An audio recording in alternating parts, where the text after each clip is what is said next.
कि प्रभु की कृपा और मेरी मेहनत, मेरी कोशिश, जो ये दोनों चीज़ां चलणगियां तो फिर मैनू जीवन च कामयाबी भी जरूर मिलेगी। क्योंकि कोशिश मैनू करनी पैनी है, रब ने मैनू हथ पैर दिते है, रब ने मैनू देखण सोचण समझण की शक्ति दी है, कर्म मैनू करना पैना है, पर कृपा मेरे मालिक ने करनी है। और मैनू यकीन है कि जे मैं मेहनत करूँगा उसकी कृपा होएगी तो मैनू कामयाबी भी जरूर मिल जाएगी। जदों ये तीनों ही चीज़ां इंसान अपने मन च विचार कर लेंदा ना, एक मैं हाँ, दूजी मेरी मेहनत है, तीजी मेरे मालिक की कृपा है, ये तीनों ही चीज़ां मिलके सौदे नूं या जीवन नूं संपूर्ण बनांदियां है। जे एक भी चीज़ घट है तो तुहाडा जीवन जिहड़ा है ये संपूर्ण नहीं है। ये गल हमेशा याद रखना तुसीं।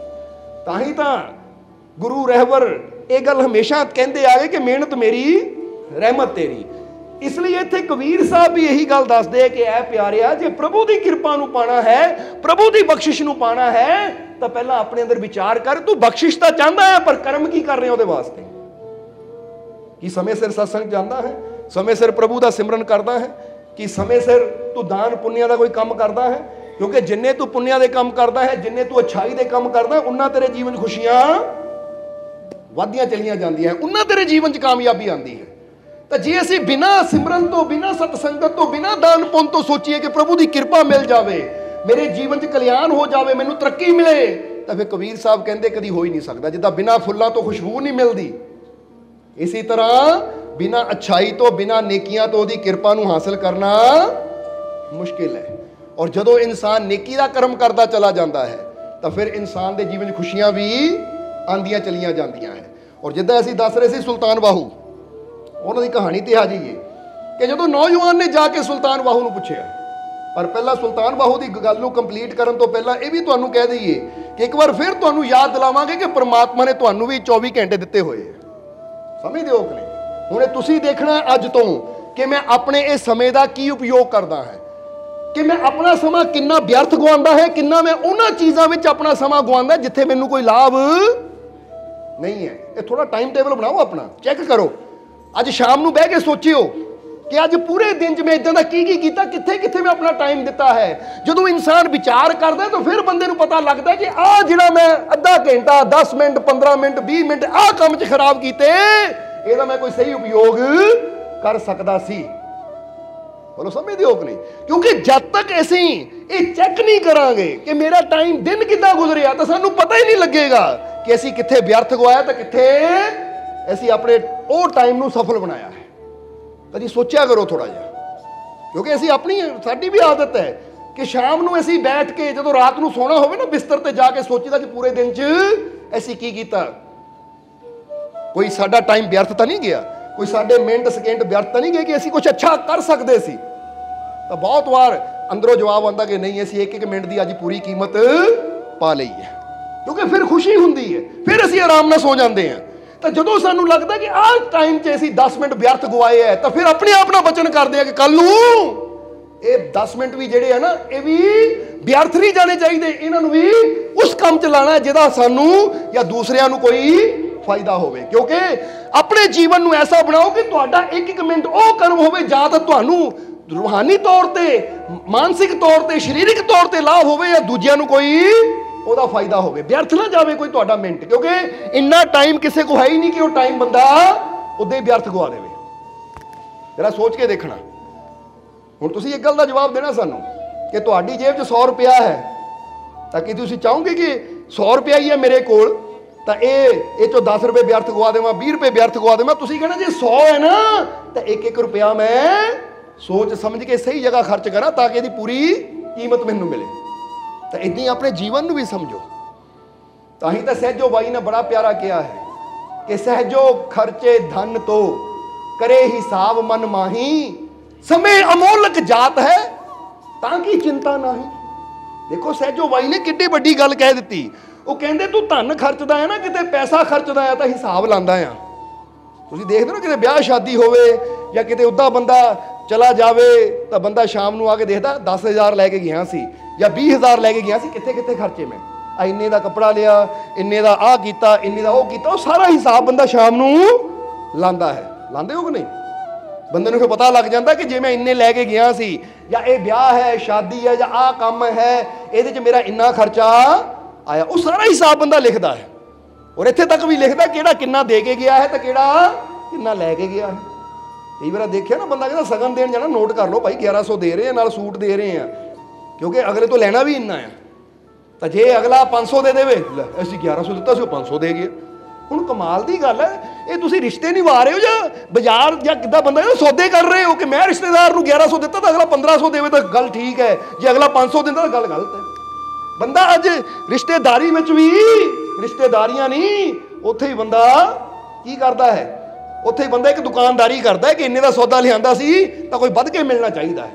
ਉਹ ਦੱਸੀ ਤੇ ਨਾ ਨੱਥੂ ਲਾਲ ਦੀ ਗੱਲ, ਬੜੀ ਪਿਆਰੀ ਗੱਲ ਯਾਦ ਆ ਗਈ ਸਾਨੂੰ ਕਿ ਨੱਥੂ ਲਾਲ ਦਾ ਵਿਆਹ ਹੋਇਆ ਨਵਾਂ। ਜਦੋਂ ਵਿਆਹ ਤੋਂ ਬਾਅਦ ਘਰ ਵਾਲੀ ਨਾ 2-4 ਦਿਨਾਂ ਬਾਅਦ ਮਾਇਕੇ ਚਲੀ ਗਈ। ਹਫ਼ਤੇ ਬਾਅਦ ਨੱਥੂ ਲਾਲ ਨੇ ਲੈਣ ਜਾਣਾ ਸੀ। ਜਦੋਂ ਹਫ਼ਤਾ ਹੋ ਗਿਆ ਰਹਿੰਦੀ ਨੂੰ, ਤਾਂ ਨੱਥੂ ਲਾਲ ਜਦੋਂ ਲੈਣ ਗਿਆ ਤਾਂ ਸੋਚਦਾ ਜਾਂਦਾ ਜਾਂਦਾ ਕਿ ਸਹੁਰਿਆਂ ਦੇ ਘਰ ਪਹਿਲੀ ਵਾਰ ਘਰ ਵਾਲੀ ਨੂੰ ਲੈਣ ਚੱਲਾ ਆ। ਵਿਆਹ ਤੋਂ ਬਾਅਦ ਬਰਾਤ ਲੈ ਕੇ ਤਾਂ ਗਿਆ ਸੀ, ਪਰ ਹੁਣ ਵਿਆਹ ਤੋਂ ਬਾਅਦ ਪਹਿਲੀ ਵਾਰ ਚੱਲਾ, ਖਾਲੀ ਹੱਥ ਜਾਂਦੇ ਚੰਗਾ ਨਹੀਂ ਲੱਗਦਾ।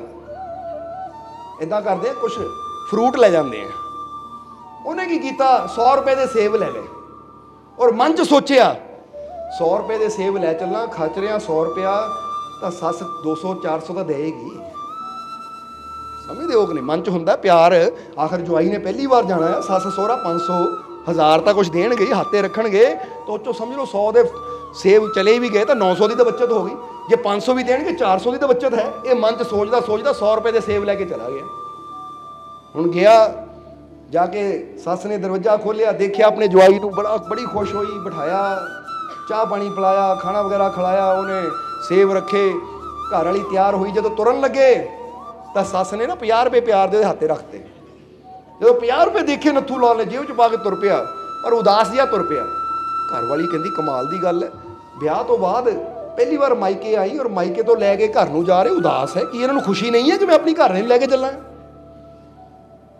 ਹੁਣ ਘਰ ਵਾਲੀ ਨੇ ਪੁੱਛਿਆ ਨੱਥੂ ਲਾਲ ਨੂੰ, ਕਮਾਲ ਦੀ ਗੱਲ ਹੈ ਜੀ, ਤੁਸੀਂ ਬੜੇ ਉਦਾਸ ਹੋ, ਤੁਸੀਂ ਮੈਨੂੰ ਲੈਣ ਆਏ ਹੋ, ਮੈਂ ਤਾਂ ਸੋਚਿਆ ਸੀ ਤੁਸੀਂ ਬੜੇ ਖੁਸ਼ ਹੋਵੋਗੇ ਕਿ ਵਿਆਹ ਤੋਂ ਬਾਅਦ ਪਹਿਲੀ ਵਾਰ ਆਪਣੇ ਸਸੁਰਾਲ 'ਚੋਂ ਆਪਣੀ ਘਰ ਨੂੰ ਲੈ ਕੇ ਚੱਲਾਂ ਮੈਂ, ਤਾਂ ਤੁਸੀਂ ਉਦਾਸ ਕਿਉਂ ਹੋ? ਹੁਣ ਉਹਨੂੰ ਕੀ ਪਤਾ ਨੱਥੂ ਲਾਲ ਦੇ ਅੰਦਰ ਕੀ ਚੱਲ ਰਿਹਾ। ਨੱਥੂ ਲਾਲ ਹਿਸਾਬ ਕਿਤਾਬ ਕਰ ਰਿਹਾ, 50 ਰੁਪਏ ਦਾ ਘਾਟਾ ਪੈ ਗਿਆ ਮੈਨੂੰ। ਮੈਂ ਤਾਂ ਸੋਚਿਆ ਸੀ ਕਿ 100 ਦੇ ਸੇਬ ਲੈ ਜਾਓ ਤਾਂ 500-1000 ਕੁਛ ਦੇਣਗੇ ਤਾਂ 400 ਦੀ ਬੱਚਤ ਹੋ ਜਾਏਗੀ, 500 ਦੀ ਜਾਂ 900 ਦੀ ਬੱਚਤ ਹੋ ਜਾਏਗੀ। ਪਰ ਇੱਥੇ ਕੀ ਹੋਇਆ, ਘਾਟਾ ਪੈ ਗਿਆ ਮੈਨੂੰ 50 ਰੁਪਏ ਦਾ ਹੈ। 100 ਦੇ ਸੇਬ ਲੈ 50 ਦਿੱਤਾ ਤਾਂ 50 ਦਾ ਘਾਟਾ ਪੈ ਗਿਆ ਮੈਨੂੰ। ਉਹ ਇਹ ਚੀਜ਼ਾਂ ਸੋਚਦਾ ਜਾ ਰਿਹਾ ਹੈ। ਤੇ ਘਰ ਵਾਲੀ ਕਹਿੰਦੀ ਪ੍ਰੋਬਲਮ ਕੀ ਹੈ, ਕਿ ਤੁਸੀਂ ਖੁਸ਼ ਨਹੀਂ ਹੋ?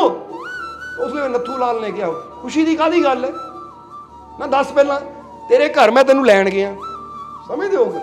ਮੈਂ ਤੈਨੂੰ ਲੈਣ ਗਿਆ, 100 ਰੁਪਏ ਦੇ ਮੈਂ ਸੇਬ ਲੈ ਕੇ ਗਿਆ, 100 ਰੁਪਏ ਦੇ ਸੇਬ ਲੈ ਕੇ ਗਿਆ ਤਾਂ ਸੱਸ ਨੇ ਦਿੱਤੇ 50 ਰੁਪਏ, ਕਮ ਸੇ ਕਮ 200 ਤਾਂ ਦਿੰਦੀ ਜਾਂ 150 ਹੀ ਦਿੰਦੀ ਹੈ। 100 ਦੇ ਤਾਂ ਮੈਂ ਸੇਬ ਹੀ ਲੈ ਗਿਆ, ਦਿੱਤਾ ਕੀ 50 ਰੁਪਏ? ਤਾਂ ਉਸ ਵੇਲੇ ਘਰ ਵਾਲੀ ਨੇ ਉਹਦੇ ਵੱਲ ਦੇਖਿਆ, ਕਹਿੰਦੀ ਰੁਕੋ ਨਾ, ਤੁਸੀਂ ਪਹਿਲਾਂ ਦੱਸੋ, ਤੁਸੀਂ ਮੈਨੂੰ ਲੈਣ ਗਏ ਸੀ ਜਾਂ ਉੱਥੇ ਸੇਬ ਵੇਚਣ ਗਏ ਸੀ ਤੁਸੀਂ? ਕਿ ਮੈਂ ਇੰਨੇ ਦੇ ਲਏ ਤੇ ਇੰਨੇ ਦੇ ਵੇਚ ਕੇ ਇੰਨੇ ਦਾ ਮੁਨਾਫਾ ਲੈ ਕੇ ਘਰ ਨੂੰ ਆਣਾ ਹੈ ਨਾ? ਤੁਸੀਂ ਮੈਨੂੰ ਲੈਣ ਗਏ ਸੀ, ਪਿਆਰ ਨਾਲ ਲੈਣ ਗਏ ਸੀ, ਤੁਹਾਡੇ ਦਿਲ 'ਚ ਪਿਆਰ ਸੀ, ਪਿਆਰ ਦੀ ਖਾਤਰ ਗਏ ਸੀ, ਜਾਂ ਇਸ ਲਈ ਗਏ ਸੀ ਕਿ 50 ਰੁਪਏ ਦੇ ਸੇਬ ਲੈ ਜਾਵਾਂ, ਉੱਥੇ ਦੇਵਾਂ, ਉੱਥੋਂ 100 ਮਿਲੇਗਾ ਜਾਂ 500 ਮਿਲੇਗਾ? ਜੇ ਤੁਹਾਨੂੰ ਪੈਸੇ ਹੀ ਚਾਹੀਦੇ ਸੀ ਜਾਂ ਸੇਬ ਹੀ ਵੇਚਣ ਗਏ ਸੀ, ਮੈਨੂੰ ਉੱਥੇ ਹੀ ਦੱਸ ਦਿੰਦੇ, ਮੈਂ ਨਹੀਂ ਆਣਾ ਸੀ। ਆਪਣੀ ਮਾਂ ਨੂੰ ਕਹਿੰਦੇ, ਮੰਮੀ ਇਹ 50 ਰੁਪਏ ਕਿਲੋ ਸੇਬ ਲੈ ਕੇ ਆਏ, ਤੁਸੀਂ ਇੱਦਾਂ ਕਰੋ 500 ਦਿਓ, ਇਹਨੂੰ ਤੋੜ ਦਿਓ। ਸਮਝਦੇ ਹੋ ਕਿ ਨਹੀਂ? ਹੁਣ ਜਦੋਂ ਇੰਨੀ ਗੱਲ ਕਹੀ ਤਾਂ ਕੀ ਫਰਕ ਪਿਆ ਕਿ ਘਰ ਵਾਲੀ ਦੇ ਮਨ 'ਚ ਜੋ ਨੱਥੂ ਲਾਲ ਦਾ ਪਿਆਰ ਸੀ ਉਹ ਸਾਰਾ ਇਹ ਗੱਲ ਨਹੀਂ ਖਤਮ ਹੋ ਗਿਆ ਕਿ ਇਹਨਾਂ ਨੂੰ ਮੇਰੀ ਤਾਂ ਫਿਕਰ ਹੈ ਹੀ ਨਹੀਂ, ਮੇਰੇ ਨਾਲ ਤਾਂ ਪਿਆਰ ਹੈ ਹੀ ਨਹੀਂ, ਇਹਨਾਂ ਤੋਂ ਪੈਸੇ ਨਾਲ ਹੀ ਪਿਆਰ ਹੈ। ਹੁਣ ਜਦੋਂ ਅਸੀਂ ਰਿਸ਼ਤੇਦਾਰੀ ਜਿੱਦਾਂ ਦੀਆਂ ਗੱਲਾਂ ਕਰਦੇ ਆ, ਚਾਹੇ ਉਹ ਰਿਸ਼ਤਾ ਮਾਤਾ ਪਿਤਾ ਦਾ ਹੋਵੇ, ਭੈਣ ਭਰਾ ਦਾ ਹੋਵੇ, ਪਤੀ ਪਤਨੀ ਦਾ ਹੋਵੇ, ਤਾਂ ਜਦੋਂ ਅਸੀਂ ਇਦਾਂ ਦੀ ਗੱਲ ਦਰਸਾਉਂਦੇ ਨਾ ਕਿ ਮੈਨੂੰ ਤੇਰੇ ਨਾਲੋਂ ਜ਼ਿਆਦਾ ਇਹ ਪੈਸਾ ਪਿਆਰਾ ਆ, ਤਾਂ ਫਿਰ ਕੀ ਹੁੰਦਾ? ਫਿਰ ਸਾਡਾ ਜਿਹੜਾ ਪਿਆਰ ਹੈ, ਸਾਡੇ ਰਿਸ਼ਤੇ ਉਹ ਕਮਜ਼ੋਰ ਹੋਣੇ ਸ਼ੁਰੂ ਹੋ ਜਾਂਦੇ। ਕਿਉਂਕਿ ਕਈ ਵਾਰ ਤੁਸੀਂ ਦੇਖਦੇ ਹੋ ਘਰ ਦੇ ਵਿੱਚ ਛੋਟੀ ਜਿਹੀ ਚੀਜ਼ ਟੁੱਟ ਜਾਂਦੀ ਹੈ ਨਾ, ਤਾਂ ਘਰ ਵਾਲੀ ਔਰ ਘਰ ਵਾਲਾ ਇਦਾਂ ਲੜਦੇ ਹੈ, ਜਾਂ ਬੱਚਿਆਂ ਨੂੰ ਇਦਾਂ ਡਾਂਟਦੇ ਹੈ, ਤਾਂ ਬੱਚਿਆਂ ਦੇ ਮਨ 'ਚ ਵੀ ਕੀ ਆਉਂਦਾ ਹੈ ਕਿ ਮਾਤਾ ਪਿਤਾ ਨੂੰ ਚੀਜ਼ ਜ਼ਿਆਦਾ ਪਿਆਰੀ ਹੈ ਤਾਂ ਸਾਡੇ ਨਾਲ ਪਿਆਰ ਹੈ ਨਹੀਂ। ਬਲਕਿ ਹੋਣਾ ਕੀ ਚਾਹੀਦਾ, ਬੇਟਾ ਕੋਈ ਨਹੀਂ, ਟੁੱਟ ਗਈ ਕੋਈ ਗੱਲ ਨਹੀਂ, ਕੋਈ ਗੱਲ ਨਹੀਂ, ਪਰ ਅੱਗੇ ਤੋਂ ਧਿਆਨ ਰੱਖੀ ਬੇਟਾ, ਕੀਮਤੀ ਚੀਜ਼ ਹੈ, ਅੱਗੇ ਤੋਂ ਧਿਆਨ ਰੱਖੀ, ਕੋਈ ਗੱਲ ਨਹੀਂ। ਅਚਾਨਕ ਟੁੱਟ ਗਈ, ਕੋਈ ਤੋੜਨਾ ਕੌਣ ਚਾਹੁੰਦਾ ਹੈ, ਨੁਕਸਾਨ ਕੌਣ ਕਰਨਾ ਚਾਹੁੰਦਾ? ਜਦੋਂ ਟੁੱਟਦੀ ਹੈ ਕੋਈ ਚੀਜ਼, ਅਚਾਨਕ ਟੁੱਟਦੀ ਹੈ, ਨਹੀਂ ਤਾਂ ਕੋਈ ਚਾਹੁੰਦਾ ਹੈ ਕਿ ਮੈਂ ਜਾਣਬੁੱਝ ਕੇ ਗਲਾਸ ਤੋੜਾਂ, ਥਾਲੀ ਤੋੜਾਂ, ਪਲੇਟ ਤੋੜਾਂ? ਹੱਥੋਂ ਛੁੱਟਦੀ ਹੈ, ਟੁੱਟ ਗਈ। ਹੁਣ ਜੇ ਟੁੱਟ ਗਈ ਪਲੇਟ ਤਾਂ ਟੁੱਟ ਗਈ, ਆਪਣੇ ਰਿਸ਼ਤੇ ਦਾ ਨਾ ਤੋੜੋ। अपना प्रेम तो ना तोड़ो, ਉਹਨੂੰ तो मजबूत करो ताकि अगले ਨੂੰ पता लगे कि ਇਹਦੀਆਂ नज़रां 'ਚ ਇਹ चीज़ घट तो मेरी वैल्यू ज़्यादा है। पर जो ਅਸੀਂ चीज़ां पिछे तू मैं गाली गलोच करते हैं तो अगले के दिमाग 'ਚ की गल आती है कि मेरी वैल्यू है नहीं, ये चीज़ की वैल्यू ज़्यादा है। हालांकि चीज़ किन्ने की होएगी, 1000 की, 500 की, 1500 की, 2000 की।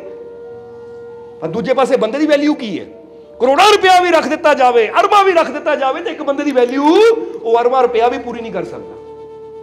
समझ दियो कि नहीं? इसलिए समझना जरा सारिया ने। असी अपनी गल कई बार दसी थी कि बचपन च ना जो बड़े मालक भी वजूदी तौर पर सी, छोटे होंगे सी तो बीबी हजूर यानी साडे मम्मी जी, बीबी हजूर ना गिलास दुध का भर के सानू देंदे ने, लै बेटा पी लै। एक बार वो गिलास दुध का लैके आए, असी बैठे हुए सी, दिता दुध का गिलास, कहते बेटा पी ला। असी खेड रहे सी बैठे बैठे तो साडे ना हथ लगा तो गिलास डुल गया दुध का।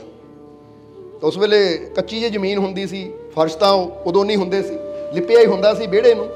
तो दुध का गिलास जो डुलिया तो जद बीबी हजूर आए, देखिया दुध डुल गया, कहते बेटा इस तो पहला कि हुण मैं साफ करा, तू खेलना तो खेल लै इहदे नाल, क्योंकि डुल तो गया ही है, हुण पी नहीं सकिया तो कोई होर लाभ लै ला। तो असीं की कर रहे सी, वो दुध ना उंगली ने इदां दुध नूं ऐनूं लैके जा रहे सी, कदी ऐनूं, क्योंकि जिधर नूं उंगली लानी ना दुध ने मगर मगर आई जाना। कदी करके देखो जमीन के उपर, पर डुलना नहीं दुध। असीं उदाहरण दे रहे हैं तुहानूं, किते पानी डुल्ला होवे ना कच्ची जमीन ते, यानी एक तो होंदी रेत वाली जमीन, वो तो उस वेले चूस लैंदी है, एक होंदी है लिपी हुई जमीन, वो तुसीं जिद्दां जिद्दां उंगली फेरोगे ना उन्हें मगर मगर ही तुरिया रहना है। वो कहते हुण दुध डुल तो गया ही है, हुण पीण दे काम नहीं आया, चल तेरे खेलण दे काम आया, 10-15 मिनट खेल ला फिर मैनूं साफ कर दिंदी है। सानूं बड़ी खुशी हुई, असीं भी खेलदे रहे उहदे नाल, नहीं तो की होर मां हुंदी, दुध डोलता नुकसान कर दिता तू है, किन्नी बार कहा तैनूं पी लिया कर चुप करके, चल उठ हुण। यानी 100 वारी दबके मारने सी, झटके मारने सी, पर सानूं की किया, वो तो खेल है। उतों सानूं की पता लगा कि साडियां मां दी नज़रां 'च ना दुध नालों ज़्यादा वैल्यू साडी खुशी दी है। कहंदे हुण खेल लै, कम से कम तू खुश तां हो लै, क्योंकि माँ बाप जो बच्चे की खुशी को पहला देखते हैं। पर यह मतलब भी नहीं कि बच्चों उदा आज़ादी दे दो, स्कूल नहीं जाना या जो तेरा दिल करता उल्टियां सीधियां चीज़ां खाई जा, उत्थे रोकना भी, जिथे बच्चा गलती करे उत्थे रोकना भी है। पर जिथे बच्चे तो कोई इदा हो जाए तो उत्थे बिना मतलब तो डांट के उहदियां नज़रां 'च अपनी छवि ये नहीं बनानी कि इहनूं मेरे नाल ज़्यादा ये चीज़ प्यारी है। इदां ही हर रिश्ते में हुंदा है, समझ आ रही कि नहीं? इसलिए चैक करो कि किते असीं माड़ियां माड़ियां गल्लां ते एवें खिजदे तां नहीं, किते अपने बच्चों को या अपने परिवार के मैंबरां नूं एवें तां नहीं डांटदे रहिंदे किसी माड़ी माड़ी चीज़ पिछे। अपने रिश्तियां की वैल्यू बनाइए, ये चीज़ां की वैल्यू नहीं। क्योंकि कोई भी चीज़ है ना, ये सानूं खुशी देने वास्ते हुंदी है, साडे झगड़े कराउण वास्ते नहीं हुंदी, सानूं तकलीफ देने वास्ते नहीं हुंदी। पर अज हुंदा की है कि बंदे दे जीवन 'च खुशियां हुंदियां है, पर इन्हां चीज़ां पिछे लग के बंदा अपनी खुशियां नूं तबाह बर्बाद कर लैंदा और चीज़ां दे पिछे लग के झगड़े करने शुरू कर दिंदा है, लड़ाइयां करनियां शुरू कर दिंदा है। यानी अज इंसानियत की रिश्तियों की वैल्यू घट गई है तो चीज़ों की वैल्यू बढ़ गई है। पर ऐसे की करना, अगर जीवन च खुशी लियानी है तो फिर सानू ये चाहिए है कि चीज़ों की वैल्यू नूं घटाइए तो इंसानियत की वैल्यू नूं, परिवार की वैल्यू नूं, रिश्तियों की वैल्यू नूं बढ़ाना शुरू करिए एक दूजे की। इसलिए सोचा करो कि जे मेरे मालिक ने मैनू समा दिता है, सब तो कीमती चीज़ है मेरे कोल, मैं तो उपयोग की कर रहा, किते व्यर्थ के कामां च तां नहीं इहनूं ला रहा हाँ। इसलिए इस समय नूं, कीमती समय नूं, जिद्दां सहजो बाई ने कहा कि सहजो खर्चे धन तो करे हिसाब मन माही, कि धन का तो इकली इकली चीज़ का पाई पाई का हिसाब लिखता है, एक एक पैसे का, एक एक रुपए का हिसाब लिखता है, कित्थे खर्च किया, किहदा लेना है, किहदा देना है, कित्थों उधार फड़िया तो कित्थों उधार लेना है, वो हर चीज़ तू लिखता है। पर कदी ये समय का भी हिसाब लाया कर। इसलिए उन्होंने अगली लाइन च कहा कि समय अमोलक जात है ताकि कीमत ना ही, कि जिहड़ा इन्ना अनमोल समा जा रहा है ताकि चिंता नहीं कि इन्ने कीमती समय की तेनू कोई चिंता नहीं, पैसे की तेनू चिंता कि व्यर्थ ना जाए, पर समय की चिंता नहीं कि कित्थे व्यर्थ जा रहा है। सानू तो हैरानी होंदी उन्हां वल देख के, जिहड़े नशा कर लेंदे ते 4-4 घंटे बेहोश हो के पे रहंदे, वो इदां पै जाते जिद्दां कि इन्हां कोल बहुत बड़ा ज़्यादा समा हुंदा है और इदां टाइम गवा दिंदे। असीं कहंदे कमाल दी गल है, एक एक मिनट इन्ना कीमती कि एक एक मिनट का भी सही उपयोग करिए तां भी लगदा टाइम थोड़ा है। आइंस्टाइन एडे वड्डे विज्ञानिक होए, उन्होंने की किया, कहते कुदरत में इन्ना कुछ छुपिया होया है ना कि अगर मैं 100 बार भी जन्म लवां तां भी मैनूं थोड़ा लगना है, क्योंकि मैं पूरा जान ही नहीं पाना। वो कहते बहुत कुछ करन नूं है, पर इंसान की है कि जिन्हां दे कोल समझ हुंदी है ना, वो तो एक एक पल चों वो सीख लैंदे है, ओहदा उपयोग कर लैंदे है कि वो जीवन च खुशियां, कामयाब, सफल होंदे चले जाते हैं। हुण बंदा कामयाब होना चाहता पर समय का सही उपयोग करना ਬੰਦੇ ਨੂੰ ਆਉਂਦਾ ਨਹੀਂ ਹੈ। ਜਰਾ ਸੋਚ ਕੇ ਦੇਖੋ। ਇਸ ਲਈ ਅੱਜ ਤੋਂ ਕੋਸ਼ਿਸ਼ ਕਰੋ ਕਿ ਆਪਣੇ ਸਮੇਂ ਦਾ ਅਸੀਂ ਸਹੀ ਉਪਯੋਗ ਕਰੀਏ, ਕਿਉਂਕਿ ਤੁਹਾਡੇ ਕੋਲ ਸਭ ਤੋਂ ਕੀਮਤੀ ਜਿਹੜੀ ਚੀਜ਼ ਹੈ ਨਾ, ਇਹ ਨਾ ਸੋਚੋ ਮੇਰੇ ਕੰਨਾਂ 'ਚ ਵਾਲੀਆਂ ਹੈ, ਮੇਰੇ ਗਲ 'ਚ ਹਾਰ ਹੈ, ਮੇਰੇ ਹੱਥਾਂ 'ਚ ਅੰਗੂਠੀ ਹੈ, ਸੋਨੇ ਦੀਆਂ ਚੂੜੀਆਂ ਬੜੀ ਕੀਮਤੀ ਹੈ। ਨਹੀਂ, ਸਭ ਤੋਂ ਕੀਮਤੀ ਜਿਹੜੀ ਚੀਜ਼ ਹੈ ਨਾ ਤੁਹਾਡੇ ਕੋਲ, ਉਹ ਹੈ ਤੁਹਾਡਾ ਇਹ ਸਮਾਂ। ਇਹਨੂੰ ਵਿਅਰਥ ਨਾ ਗਵਾਓ, ਕਿਉਂਕਿ ਸੋਨਾ ਗਵਾਚਾ ਦੁਬਾਰਾ ਮਿਲ ਜਾਏਗਾ, ਪੈਸਾ ਗਿਆ ਦੁਬਾਰਾ ਆ ਜਾਏਗਾ, ਪਰ ਸਮੇਂ ਗਿਆ ਦੁਬਾਰਾ ਨਹੀਂ ਆਣਾ। ਇਸ ਲਈ ਸਮੇਂ ਦਾ ਸਹੀ ਉਪਯੋਗ ਕਰਨਾ ਜੇ ਨਾ ਸਿੱਖ ਲਿਆ ਤਾਂ ਉਹ ਜੀਵਨ 'ਚ ਹਮੇਸ਼ਾ ਕਾਮਯਾਬ ਹੁੰਦਾ ਹੈ, ਉਹਨੂੰ ਜੀਵਨ 'ਚ ਸਾਰੀਆਂ ਖੁਸ਼ੀਆਂ ਮਿਲਦੀਆਂ ਹੈ। ਇਸ ਲਈ ਥੋੜਾ ਜਿਹਾ ਵਿਚਾਰ ਕਰਨਾ ਤਾਂ ਕਿ ਤੁਹਾਡਾ ਜੀਵਨ ਵੀ ਖੁਸ਼ੀਆਂ ਨਾਲ ਭਰਪੂਰ ਹੋ ਸਕੇ, ਤੁਹਾਡਾ ਜੀਵਨ ਵੀ ਸਫਲਤਾ ਦੇ ਉਸ ਡਗਰ ਦੀ ਤਰਫ ਜਾ ਸਕੇ, ਤਾਂ ਕਿ ਜਿਸ ਡਗਰ ਤੇ ਰਸਤੇ ਤੇ ਚੱਲ ਕੇ ਤੁਸੀਂ ਵੀ ਕਾਮਯਾਬ ਹੋ ਸਕੋ। ਸਮਝ ਰਹੇ ਹੋ ਕਿ ਨਹੀਂ? ਔਰ ਅੱਜ ਇਹ ਹੁਣ ਸੁਲਤਾਨ ਬਾਹੂ ਦੀ ਗੱਲ ਤੇ, ਕਿਉਂਕਿ ਫਿਰ सत्संग ਦੀ ਸਮਾਪਤੀ ਕਰੀਏ, ਸਮਾਂ ਕਾਫੀ ਹੋ ਗਿਆ ਹੈ, ਕਿ हज़रत सुल्तान बाहू को नौजवान ने जाके जो बेनती की कि मारे सब तो बड़ी नेकी केड़ी है, सब तो बड़ी नेकी केड़ी है, अगर हम गौर करना तुसी भी समझ लेना कि सब तो बड़ी नेकी केड़ी है। तो उस वेले सुल्तान बाहू ने जो नौजवान ने कहा जी सब तो बड़ी अच्छाई की है, सब तो बड़ी नेकी केड़ी है, या कह लो कि सब तो बड़ा दान केड़ा है, जिदा कि शुरुआत में ही दसिया सी। तो सुल्तान बाहू ने उस वेले कहा कि बेटा सब तो बड़ा दान जे फकीर दी नज़र 'च देखा जाए तो सब तो बड़ा दान है किसी दिल तो दुआ देना, दिल तो दुआ देना सब तो बड़ा दान है। वो कहता महाराज दुआ सब तो बड़ा दान है, कोई पैसा दिंदा है, कोई कपड़ा दिंदा है, कोई कुछ दिंदा है। तो उस वेले सुल्तान बाहू कहते वो भी दान है, ਉਹਦਾ भी फल है, पर ਉਹਦੇ ਨਾਲ ਜਦੋਂ ਅਸੀਂ ਦੁਆ ਨੂੰ ਵੀ ਜੋੜ ਦਿੰਦੇ ਆ ਨਾ ਤਾਂ ਉਹ ਕਈ ਗੁਣਾ असर बढ़ जाता है। जिदा फर्ज करो जे किसी ने 10 रुपए देंदे हो ना, एक बंदा ले आ चक 10 रुपए ले जा, या दे के मत्थे बट जा पा लेंगे, ये तो हटते नहीं मंगणों, ले जा, ये तो मेहना जा लाते होंगे जिदा किसी भिखारी नूं, पर कहते ये नाल अगर ये भी जोड़ दईए कि ले जा, और परमात्मा तेनों इन्नी ताकत देवे कि दोबारा मंगण की जरूरत ही ना पवे, परमात्मा तेनों खुशियां देवे, कामयाबी देवे, सफलता देवे। जरा समझना, कहते दान भी जो करते नाल दुआ का कोई लफ्ज़ जरूर बोलो, खुशी नाल दान करो, मजबूरी नाल नहीं।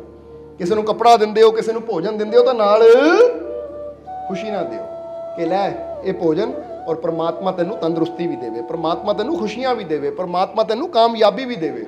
क्योंकि साडा भोजन वो काम नहीं करता, साडे दिते 10 रुपए वो जीवन चो काम नहीं करते जो साडियां दुआवां कर जांदियां है, क्योंकि दुआ दे नाल बंदे नूं वो भी मिल जाता जो उसदी किस्मत च ना होवे। जरा समझ लेना सारे जीवां ने। हुणे ही अंदर एक जीव दस रहे सी, बच्चे नूं प्यार दवाया कि मालको दरबार तो फल पवाया सी, तो 8 साल बाद शायद उन्होंने कहा कि साडे घर बच्चे दी किहड़े जीव सी, जरा खड़ जाओ मड़िया, पिछे खड़े है ना, जरा गौर, हाँ जी आ बैठे है साडे कोल, हथ खड़ा कर दो जीवां नूं पता लग जाए। हुण इहनूं कहंदे दुआ दा असर, कि 8 साल कहंदे असीं जिद्दां हुण बंदे नूं हुंदा ही है कि बंदा दौड़दा हर पासे, मैनूं आ खुशी मिले वो खुशी मिले, पर जदों मालिक दी रहमत हुंदी है तो जिहड़ा काम 8 साल च नहीं होया वो एक दुआ दे नाल, एक मालिक दी रहमत नाल हो गया। यानी इत्थों पता लगता है कि सानू वो मालिक दियां रहमतां दी दुआवां दी किन्नी सारे नूं जरूरत है। जिद्दां भोजन शरीर वास्ते जरूरी है ना, इदां ही उहदी किरपा नूं हासिल करन वास्ते फकीरां दियां दुआवां भी जरूरी है। तां ही कहंदे अच्छाई करो, नेकी करो, कोई नेकी दा काम करांगे, दुआवां मिलणगियां, जदों दुआवां मिलणगियां तां वो भी काम साडे हो जाणगे जो अज तक नहीं होए। इहनूं कहंदे है ਉਹਦੀ ਕਿਰਪਾ, ਉਹਦੀ ਰਹਿਮਤ, ਪਰ ਉਹਦੇ ਨਾਲ ਨਾਲ ਮਿਹਨਤ ਬੰਦੇ ਨੂੰ ਵੀ ਕਰਨੀ ਪੈਂਦੀ ਹੈ। ਸਮਝਦੇ ਹੋ ਕਿ ਨਹੀਂ? ਇਸ ਲਈ ਇੱਥੋਂ ਪਤਾ ਲੱਗਦਾ ਹੈ ਕਿ ਜਦੋਂ ਇਨਸਾਨ ਉਹ ਨੇਕੀਆਂ ਕਰਦਾ ਹੈ, ਉਹ ਅੱਛਾਈ ਕਰਦਾ, ਜਿੱਦਾਂ ਹਮੇਸ਼ਾ ਦੱਸੀਦਾ ਹੈ ਕਿ ਜੇ ਪਾਣੀ ਪੀਣਾ ਤਾਂ ਨਦੀ ਤੱਕ ਜਾਣਾ ਹੀ ਪੈਣਾ ਹੈ, ਕੂਏ ਤੱਕ ਜਾਣਾ ਹੀ ਪੈਣਾ ਹੈ।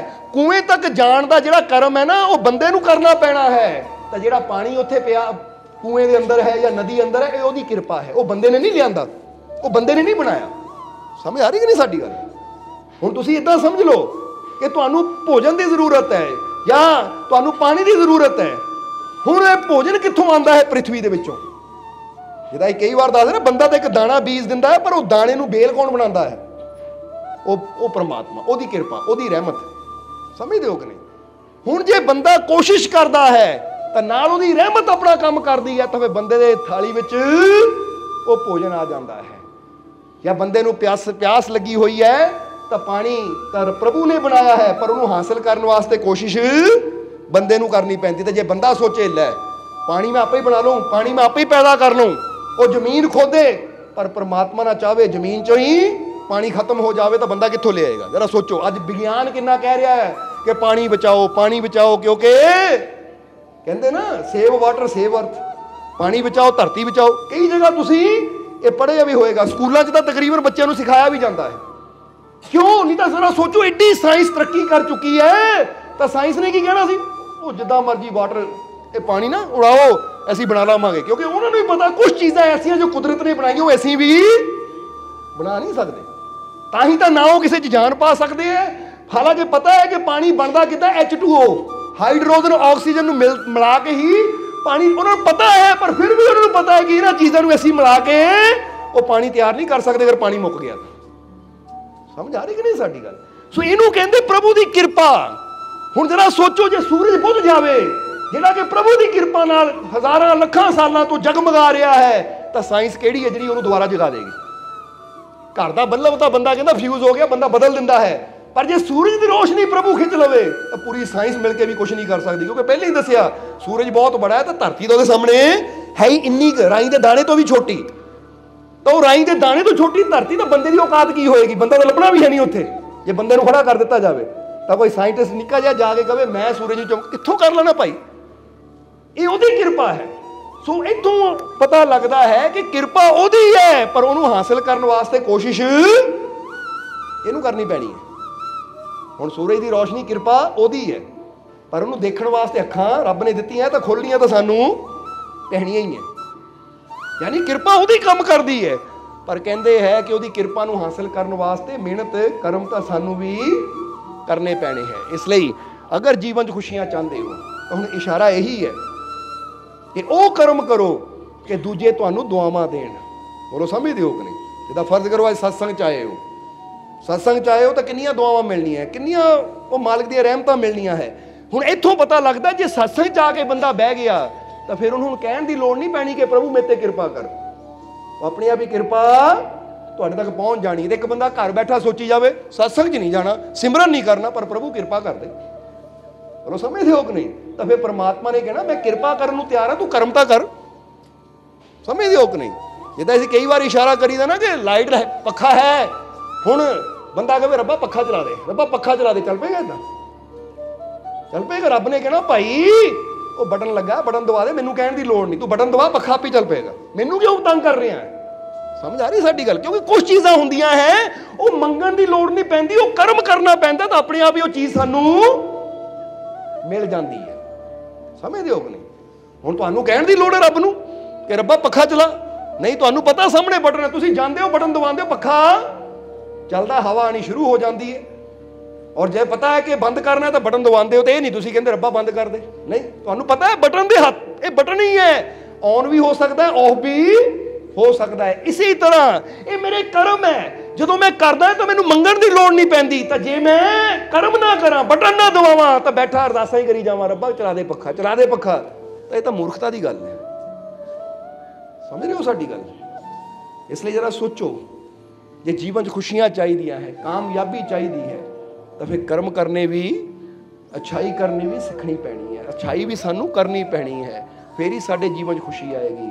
ਇਸ ਲਈ ਫਿਰ ਕਬੀਰ ਸਾਹਿਬ ਦਾ ਸ਼ਲੋਕ ਦੁਹਰਾਵਾਂਗੇ ਔਰ ਫਿਰ ਸਤਸੰਗ ਨੂੰ ਸਮਾਪਤੀ ਤਰਫ ਲੈ ਕੇ ਜਾਵਾਂਗੇ ਕਿ ਕਬੀਰ ਸਾਹਿਬ ਨੇ ਜਿੱਦਾਂ ਦੱਸਿਆ ਤੁਹਾਨੂੰ ਕਿ ਇਹੀ ਕਿਹਾ ਕਿ ਜੇ ਤੂੰ ਆਪਣਾ ਕਲਿਆਣ ਚਾਹੁੰਦਾ ਹੈ, ਜੇ ਤੂੰ ਜੀਵਨ 'ਚ ਖੁਸ਼ੀਆਂ ਚਾਹੁੰਦਾ ਹੈ, ਜੇ ਜੀਵਨ 'ਚ ਸਫਲਤਾ ਚਾਹੁੰਦਾ ਹੈ, ਤਾਂ ਫਿਰ ਇਹ ਧਿਆਨ ਰੱਖ ਕਿ ਸਤ ਸੰਗਤ ਹਰੀ ਭਜਨ ਨਾ ਕੀਨਾ, ਨਾ ਕੀਆ ਪੁੰਨ ਔਰ ਦਾਨ, ਕਹੇ ਕਬੀਰ ਫਿਰ ਕਿਸ ਵਿਧੀ ਹੋ ਤੇਰਾ ਕਲਿਆਣ। ਉਹ ਦੱਸਦੇ ਆ ਕਿ ਅਗਰ ਕਲਿਆਣ ਚਾਹੁੰਦਾ ਹੈ ਤਾਂ ਫਿਰ ਆਹ ਜੋ ਚੀਜ਼ਾਂ ਤੂੰ ਨਹੀਂ ਕਰਦਾ ਨਾ, ਇਹਨੂੰ ਕਰਨਾ ਸ਼ੁਰੂ ਕਰ ਦੇ। ਸਮਝਦੇ ਹੋ ਕਿ ਨਹੀਂ? ਜੇ ਬੱਚਾ ਗਿਆਨ ਲੈਣਾ ਚਾਹੁੰਦਾ ਹੈ, ਜਾਂ ਸਮਝ ਲਓ ਕਿ ਬੱਚਾ ਡਿਗਰੀਆਂ ਲੈਣਾ ਚਾਹੁੰਦਾ, ਉਹ ਸਕੂਲ ਨਹੀਂ ਜਾਂਦਾ, ਤਾਂ ਸਕੂਲ ਜਾਣਾ ਸ਼ੁਰੂ ਕਰ ਦੇਵੇ, ਪੜ੍ਹਨਾ ਸ਼ੁਰੂ ਕਰ ਦੇਵੇ, ਮਿਹਨਤ ਕਰਨੀ ਸ਼ੁਰੂ ਕਰ ਦੇਵੇ, ਤਾਂ ਆਪਣੇ ਆਪ ਹੀ ਉਹ ਸਟੈਪ ਬਾਈ ਸਟੈਪ ਜੀਵਨ 'ਚ ਕਾਮਯਾਬ ਹੁੰਦਾ ਚਲਾ ਜਾਏਗਾ, ਸਿੱਖਦਾ ਚਲਾ ਜਾਏਗਾ, ਪੜ੍ਹਦਾ ਚਲਾ ਜਾਏਗਾ। ਬਸ ਇਸੇ ਤਰ੍ਹਾਂ ਇਹ ਨਿਯਮ ਹੈ ਪ੍ਰਮਾਤਮਾ ਦੇ ਘਰ ਦੇ ਕਿ ਅਗਰ ਉਹਦੀਆਂ ਰਹਿਮਤਾਂ ਨੂੰ ਹਾਸਲ ਕਰਨਾ ਹੈ, ਉਹਦੀਆਂ ਬਖਸ਼ਿਸ਼ਾਂ ਨੂੰ ਹਾਸਲ ਕਰਨਾ ਹੈ, ਤਾਂ ਸਾਨੂੰ ਕਰਮ ਵੀ ਵੈਸੇ ਹੀ ਕਰਨੇ ਪੈਣਗੇ। ਇਸ ਲਈ ਅੱਜ ਤੋਂ ਆਪਣੇ ਅੰਦਰ ਇੱਕ ਵਿਸ਼ਵਾਸ ਰੱਖੋ ਕਿ ਮੇਰੇ ਮਾਲਕ ਦੀ ਕਿਰਪਾ ਹਰ ਜਗ੍ਹਾ ਹੀ ਹੈ, ਮੇਰੇ ਮਾਲਕ ਦੀ ਰਹਿਮਤ ਹਰ ਜਗ੍ਹਾ ਹੀ ਹੈ। ਉਹਦੀ ਬਖਸ਼ਿਸ਼ ਹਰ ਜਗ੍ਹਾ ਹੀ ਹੈ। ਬਸ ਉਹਨੂੰ ਪ੍ਰਾਪਤ ਕਰਨ ਵਾਸਤੇ ਮੈਨੂੰ ਇੱਕ ਤਾਂ ਵਿਸ਼ਵਾਸ ਔਰ ਦੂਸਰਾ ਉਹ ਅੱਛਾ ਕਰਮ ਕਰਨਾ ਪਏਗਾ ਜਿਹੜਾ ਮੈਨੂੰ ਉਹਦੀ ਕਿਰਪਾ ਤੱਕ ਲੈ ਕੇ ਜਾਏਗਾ ਜਾਂ ਉਹਦੀ ਕਿਰਪਾ ਨੂੰ ਮੇਰੇ ਤੱਕ ਲੈ ਕੇ ਆਏਗਾ। ਸਮਝਦੇ ਹੋ ਕਿ ਨਹੀਂ? ਕਿਉਂਕਿ ਅੰਦਰ ਵਿਸ਼ਵਾਸ ਦਾ ਹੋਣਾ ਵੀ ਜ਼ਰੂਰੀ ਹੈ। ਵਿਸ਼ਵਾਸ ਦਾ ਮਤਲਬ ਕੀ ਹੈ ਕਿ ਮੈਨੂੰ ਪਤਾ ਕੋਈ ਤਾਕਤ ਹੈ ਜੋ ਮੈਨੂੰ ਹਰ ਮੁਸ਼ਕਿਲ ਚੋਂ ਕੱਢ ਸਕਦੀ ਹੈ, ਜੋ ਮੇਰੇ ਹਰ ਦੁੱਖ ਦਾ ਹੱਲ ਕਰ ਸਕਦੀ ਹੈ, ਜੋ ਮੈਨੂੰ ਜੀਵਨ 'ਚ ਖੁਸ਼ੀਆਂ ਦੇ ਸਕਦੀ ਹੈ। ਉਹ ਤਾਕਤ ਹੈ, ਬਸ ਹੁਣ ਉਹਦਾ ਮੈਂ ਉਪਯੋਗ ਕਿੱਦਾਂ ਕਰਨਾ ਹੈ। ਬੋਲੋ ਸਮਝਦੇ ਹੋ ਕਿ ਨਹੀਂ? ਜਿੱਦਾਂ ਇਹ ਕਈ ਵਾਰ ਦੱਸੀਦਾ ਹੈ ਕਿ ਕਿਸੇ ਨੇ ਐਡੀਸਨ ਨੂੰ ਪੁੱਛਿਆ ਸੀ, ਐਡੀਸਨ ਜਿਸਨੇ ਬਿਜਲੀ ਦੇ ਬੱਲਬ ਦੀ ਖੋਜ ਕੀਤੀ, ਕਿ ਮਹਾਰਾਜ ਇਹ ਬਿਜਲੀ ਕੀ ਹੈ? ਇੱਕ ਔਰਤ ਨੇ ਪੁੱਛਿਆ ਆ ਕੇ ਇੱਕ ਦਿਨ ਐਡੀਸਨ ਨੂੰ, ਜਦੋਂ ਉਹ ਇੱਕ ਕਾਲਜ ਵਿੱਚ ਬੱਚਿਆਂ ਨੂੰ ਨਾ ਬਿਜਲੀ ਬਾਰੇ ਦੱਸਣ ਗਿਆ, ਤਾਂ ਜੋ ਟੀਚਰ ਸੀ ਉੱਥੇ ਦੀ ਲੇਡੀ ਟੀਚਰ, ਉਹਨੇ ਪੁੱਛਿਆ ਕਿ ਤੁਸੀਂ ਤਾਂ ਬਿਜਲੀ ਦੇ ਬੱਲਬ ਦੀ ਖੋਜ ਕੀਤੀ ਹੈ, ਬਿਜਲੀ ਦਾ ਉਪਯੋਗ ਕਰਨਾ ਦੱਸਿਆ ਕਿ ਕਿੱਦਾਂ ਉਪਯੋਗ ਕਰਦੇ ਆ, ਵੀ ਇਹ ਬਿਜਲੀ ਹੈ ਕੀ? ਤਾਂ ਉਸ ਵੇਲੇ ਐਡੀਸਨ ਨੇ ਕਿਹਾ ਬਿਜਲੀ ਕੀ ਹੈ ਉਹਦੇ ਬਾਰੇ ਨਹੀਂ ਮੈਂ ਦੱਸ ਸਕਦਾ। ਜ਼ਰਾ ਗੌਰ ਕਰਨਾ, ਇਹ ਕੀ ਹੈ ਇਹ ਨਹੀਂ ਮੈਂ ਦੱਸ ਸਕਦਾ, ਪਰ ਇਹਦਾ ਉਪਯੋਗ ਕਿੱਦਾਂ ਕੀਤਾ ਜਾਵੇ, ਇਹਦਾ ਇਸਤੇਮਾਲ ਕਿੱਦਾਂ ਕੀਤਾ ਜਾਵੇ, ਇਹਦਾ ਫਾਇਦਾ ਕਿੱਦਾਂ ਲਿਆ ਜਾਵੇ, ਉਹ ਮੈਂ ਸਿੱਖਿਆ ਹੈ, ਉਹ ਮੈਂ ਦੱਸ ਸਕਦਾ। ਸਮਝਦੇ ਹੋ ਕਿ ਨਹੀਂ? ਹੁਣ ਜੇ ਤੁਸੀਂ ਪੁੱਛੋ ਕਿ ਰੱਬ ਕੀ ਹੈ, ਪਰਮਾਤਮਾ ਕੀ ਹੈ, ਤਾਂ ਪਰਮਾਤਮਾ ਬਾਰੇ ਕੋਈ ਦੱਸ ਹੀ ਨਹੀਂ ਸਕਦਾ। ਸਮਝਦੇ ਹੋ ਕਿ ਨਹੀਂ? ਇਸੇ ਲਈ ਤਾਂ ਕਬੀਰ ਸਾਹਿਬ ਨੇ ਵੀ ਕਿਹਾ ਹੈ ਕਿ ਪਰਮਾਤਮਾ ਬਾਰੇ ਦੱਸਣਾ ਤਾਂ ਇਦਾਂ ਹੀ ਹੈ ਜਿੱਦਾਂ ਗੂੰਗੇ ਨੂੰ ਗੁੜ ਖਿਲਾ ਕੇ ਪੁੱਛੋਗੇ ਸਵਾਦ ਕੀ ਹੈ। ਉਹ ਕਹਿੰਦੇ ਗੂੰਗਾ ਰੋ ਸਕਦਾ ਹੈ, ਹੱਸ ਸਕਦਾ, ਬੋਲ ਕੇ ਦੱਸ ਨਹੀਂ ਸਕਦਾ ਕਿ ਸਵਾਦ ਕੀ ਹੈ। ਇਸੇ ਤਰ੍ਹਾਂ ਕਹਿੰਦੇ ਰੱਬ ਬਾਰੇ ਜੇ ਬੰਦਾ ਪੁੱਛੇ ਰੱਬ ਕੀ ਹੈ, ਉਹਦੀਆਂ ਰਹਿਮਤਾਂ ਕੀ ਹੈ, ਉਹ ਸਮਝਾਉਣਾ ਬੜਾ ਔਖਾ ਹੈ। ਪਰ ਉਹਦੀਆਂ ਰਹਿਮਤਾਂ ਦਾ ਇਸਤੇਮਾਲ ਕਿੱਦਾਂ ਕੀਤਾ ਜਾਵੇ, ਉਹਦੀਆਂ ਰਹਿਮਤਾਂ ਨੂੰ ਹਾਸਲ ਕਿੱਦਾਂ ਕੀਤਾ ਜਾਵੇ, ਉਹਦਾ ਉਪਯੋਗ ਕਿੱਦਾਂ ਕੀਤਾ ਜਾਵੇ, ਇਹਦੇ ਤਰੀਕੇ ਗੁਰੂ ਰਹਿਬਰ ਸਾਨੂੰ ਸਮਝਾ ਸਕਦੇ ਹੈ। ਸਮਝਦੇ ਹੋ ਕਿ ਨਹੀਂ? ਕਿਉਂਕਿ ਜਿਨ੍ਹਾਂ ਨੇ ਉਹ ਕਲਾ ਸਿੱਖ ਲਈ ਉਹਨਾਂ ਨੇ ਉਹਦਾ ਲਾਭ ਲੈਣਾ ਸ਼ੁਰੂ ਕਰ ਲਿਆ। ਹੁਣ ਜ਼ਰਾ ਸੋਚੋ, ਐਡੀਸਨ ਤੋਂ ਪਹਿਲਾਂ ਵੀ ਬਿਜਲੀ ਸੀ, ਯਾਨੀ ਸੀਗੀ, ਪਰ ਉਹਨੇ ਉਹਦਾ ਉਪਯੋਗ ਕਰਨਾ ਸਿੱਖ ਲਿਆ, ਖੋਜ ਕੀਤੀ ਇਹਦਾ ਇੱਦਾਂ ਉਪਯੋਗ ਕਰ ਸਕਦੇ ਤਾਂ ਲਾਈਟਾਂ ਜਗ ਗਈਆਂ। ਬੋਲੋ ਸਮਝਦੇ ਹੋ ਕਿ ਨਹੀਂ? ਹੁਣ ਜਾਂ ਇਹਨੂੰ ਦੂਜੇ ਤਰ੍ਹਾਂ ਸਮਝ ਲਈਏ ਕਿ ਸੂਰਜ ਕਿੰਨੇ ਹਜ਼ਾਰ ਸਾਲ ਤੋਂ ਚਮਕ ਰਿਹਾ ਹੈ, ਪਰ ਅੱਜ ਸੋਲਰ ਸਿਸਟਮ ਬਣ ਗਏ। ਸੋਲਰ ਸਿਸਟਮ ਸਮਝਦੇ ਹੋ ਨਾ ਤੁਸੀਂ, ਕਿ ਸੂਰਜ ਦੀ ਰੋਸ਼ਨੀ ਨਾਲ ਘਰ 'ਚ ਲਾਈਟਾਂ ਵੀ ਜਗਦੀਆਂ ਹੈ, ਪੱਖੇ ਵੀ ਚੱਲਦੇ ਹੈ, ਜਾਂ ਹੁਣ ਤਾਂ ਗੱਡੀਆਂ ਵੀ ਇੱਦਾਂ ਦੀਆਂ ਆ ਗਈਆਂ ਜਿਹੜੀਆਂ ਸੋਲਰ ਦੇ ਨਾਲ ਗੱਡੀ ਵੀ ਚੱਲਦੀ ਹੈ, ਉਹਦੀ ਵੀ ਟੈਸਟਿੰਗ ਚੱਲ ਰਹੀ ਹੈ। ਜਰਾ ਸਮਝਣਾ ਸਾਰਿਆਂ ਨੇ। ਹੁਣ ਸੂਰਜ ਦੀ ਰੋਸ਼ਨੀ ਤਾਂ ਹਜ਼ਾਰਾਂ ਲੱਖਾਂ ਸਾਲਾਂ ਤੋਂ ਸੀ, ਪਰ ਉਹਦਾ ਇਸਤੇਮਾਲ ਕਿੱਦਾਂ ਕੀਤਾ ਜਾਵੇ ਉਹਦੀ ਸਮਝ ਅੱਜ ਸਾਇੰਸ ਨੇ ਲੈ ਕੇ ਉਹਦਾ ਉਪਯੋਗ ਕਰਨਾ ਸ਼ੁਰੂ ਕਰ ਦਿੱਤਾ। ਸਮਝ ਆ ਰਹੀ ਕਿ ਨਹੀਂ? ਇਸੇ ਤਰ੍ਹਾਂ ਦੱਸਣਾ ਕੀ ਚਾਹੁੰਦੇ ਅਸੀਂ ਕਿ ਪ੍ਰਭੂ ਦੀ ਕਿਰਪਾ ਵੀ ਉਹ ਕਿੰਨਿਆਂ ਸਾਲਾਂ ਤੋਂ ਹੈ। ਜਿਹਨਾਂ ਉਹਦੀ ਕਿਰਪਾ ਨੂੰ ਸਮਝ ਲਿਆ, ਉਹਨੂੰ ਪਤਾ ਲੱਗ ਜਾਂਦਾ ਮੈਂ ਇਹਨੂੰ ਇਸ ਤਰ੍ਹਾਂ ਇਸਤੇਮਾਲ ਕਰ ਸਕਦਾ ਤਾਂ ਕਿ ਮੇਰੇ ਜੀਵਨ 'ਚ ਇਹਦਾ ਮੈਨੂੰ ਫਾਇਦਾ ਹੋਵੇ, ਲਾਭ ਹੋਵੇ। ਇਹ ਢੰਗ ਹੁੰਦੇ, ਤਰੀਕੇ ਹੁੰਦੇ ਉਹਦੀ ਕਿਰਪਾ ਤੋਂ ਫਾਇਦਾ ਲੈਣ ਦੇ। ਇਸ ਲਈ ਜਦੋਂ ਤੁਸੀਂ ਮੈਡੀਟੇਸ਼ਨ ਕਰਦੇ ਹੋ, ਧਿਆਨ ਕਰਦੇ ਹੋ, ਅੱਛਾਈ ਕਰਦੇ ਹੋ, ਤਾਂ ਫਿਰ ਤੁਸੀਂ ਆਪਣੇ ਆਪ ਨੂੰ ਤਿਆਰ ਕਰਦੇ ਹੋ ਕਿ ਉਹਦੀ ਰਹਿਮਤ ਦਾ ਲਾਭ ਲੈ ਸਕੋ, ਉਹਦੀ ਰਹਿਮਤ ਦਾ ਫਾਇਦਾ ਲੈ ਸਕੋ। ਇਸ ਲਈ ਆਪਣੇ ਅੰਦਰ ਪਹਿਲੀ ਚੀਜ਼ ਜਿਹੜੀ ਦੱਸਿਆ ਹੈ ਕਿ ਉਹਦੀ ਰਹਿਮਤ ਨੂੰ ਹਾਸਲ ਕਰਨ ਵਾਸਤੇ ਸਾਡੇ ਅੰਦਰ ਵਿਸ਼ਵਾਸ ਦਾ ਹੋਣਾ ਬਹੁਤ ਹੀ ਜ਼ਰੂਰੀ ਹੈ। ਕਿਉਂਕਿ ਜਦੋਂ ਬੰਦੇ ਨੂੰ ਵਿਸ਼ਵਾਸ ਹੁੰਦਾ ਹੈ ਨਾ ਕਿ ਮੇਰੇ ਜੀਵਨ 'ਚ ਆ ਪ੍ਰੋਬਲਮ ਹੈ ਔਰ ਇਹਦਾ ਹੱਲ ਉਹਦੀ ਰਹਿਮਤ ਨਾਲ ਹੋ ਸਕਦਾ ਹੈ, ਉਹਦੀ ਕਿਰਪਾ ਨਾਲ ਹੋ ਸਕਦਾ ਹੈ, ਤਾਂ ਫਿਰ ਕੀ ਹੁੰਦਾ ਹੈ? ਜ਼ਰਾ ਸੋਚੋ।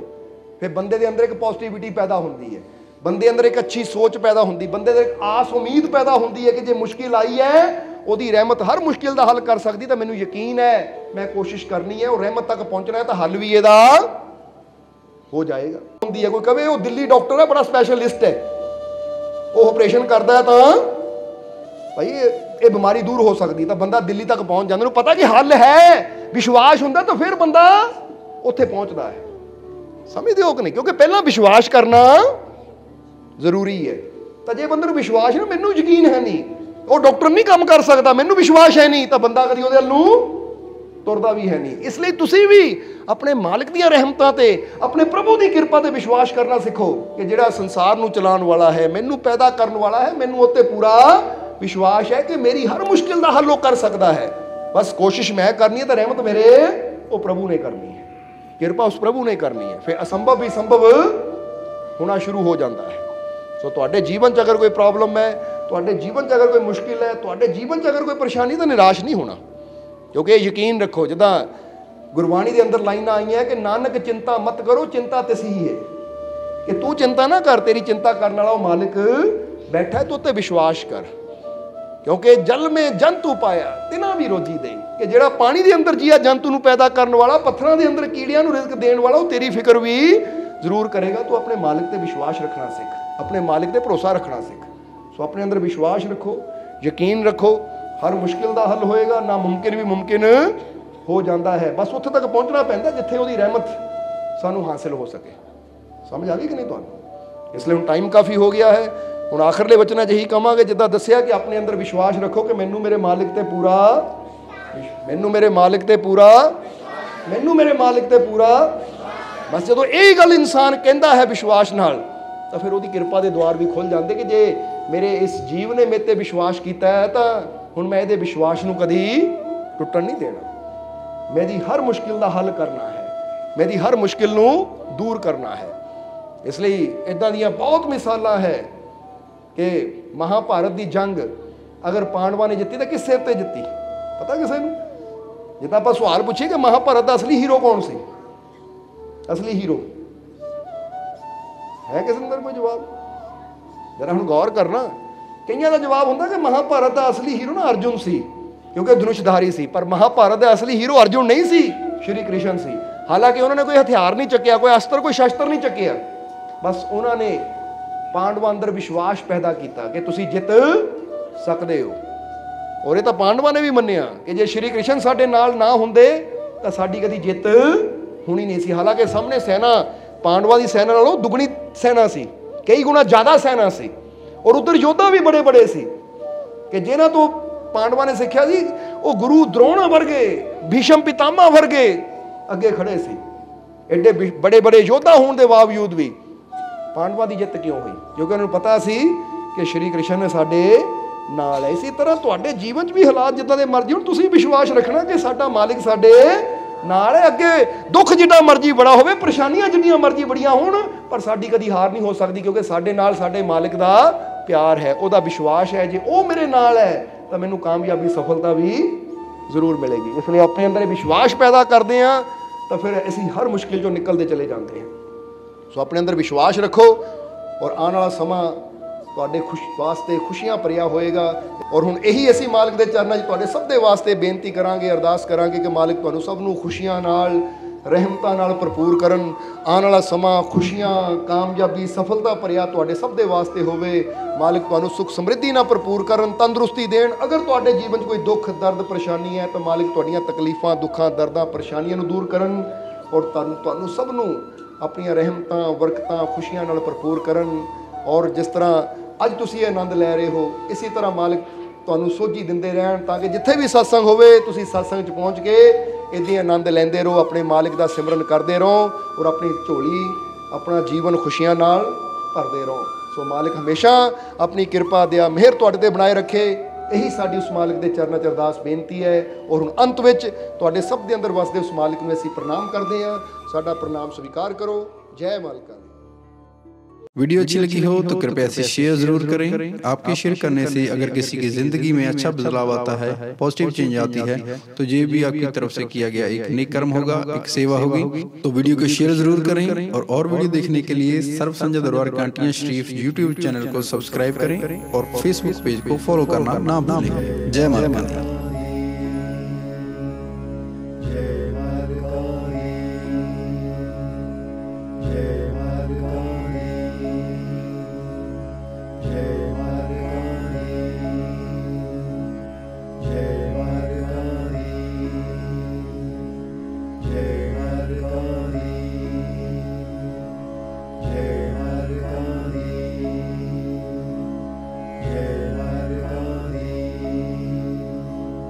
जय